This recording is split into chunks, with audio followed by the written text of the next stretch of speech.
కుమారుడైతే గర్భఫలమే ఆయించు బహుమానం యవన కాలం అందు పుట్టిన కుమారుడు బలవంతుల చేతిలో బాణములంటి వారితో తన అంబుల పొదులు నింపుకున్నవాడు ధన్యుడు. కుమార్తె కావచ్చు వారిని దైవికంగా దేవుని మార్గంలో పెరగడము పెంచడము మనం ఎందుకంటే దైవికంగా వారు పెరగకపోతే వచ్చే నష్టాలు చాలా ఉన్నాయి, అన్నింటిగా వచ్చే లాభాలు కూడా చాలా ఉన్నాయి. సో దైవికంగా చాలా ప్రాముఖ్యమైన విషయం. సో మన పిల్లల గురించి దేవుడి ఒక బహుమానం ఇస్తే ఆ బహుమానం జాగ్రత్తగా కాపాడుతుంది కదా. మనకి ఇంతకుముందు టాయ్స్ వస్తుంది, బొమ్మలు వచ్చినప్పుడు కొన్ని సంవత్సరాల వరకు అవి దాచుకోవాలి ఆడుకున్నాం కదా.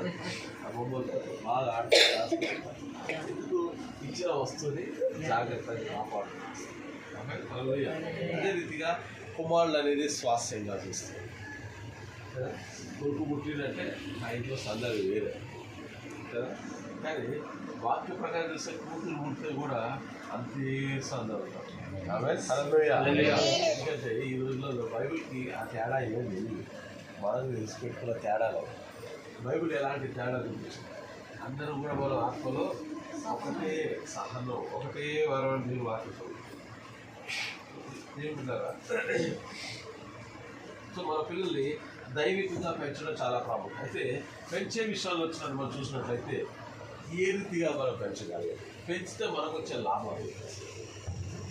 పిల్లల్ని దైవికంగా పెంచడం ద్వారా తల్లిదండ్రులకి వచ్చే లాభం ఏంటి, అసలు మనం ఎక్స్పెక్ట్ చేస్తాం ఆ లాభం గురించి, మనం ఎక్స్పెక్ట్ చెయ్యం. మన బాధ్యతని పెంచాలనే ఉద్దేశంతో పెంచుతాం. నిర్గమకాండము 2:9 చూసినట్లయితే మనం చూస్తాము, మోషే గురించి. మోషేని ఆ నదిని వదిలేసి 2:9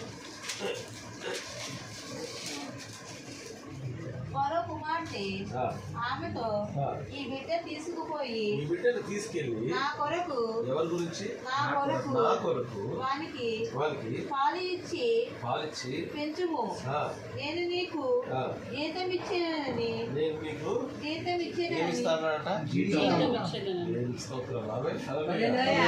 పిల్లల్ని పెంచే కూడా దేవుడు జీతం ఇస్తాడు. నమ్ముతున్నా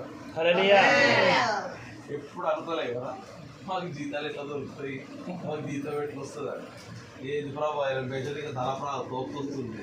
వీళ్ళకి టాబ్లెట్లకని, జనాలకి, దగ్గుకి, ఫీజులకి, ఇవన్నీ బట్టలకి, షాపింగ్లకి మాకు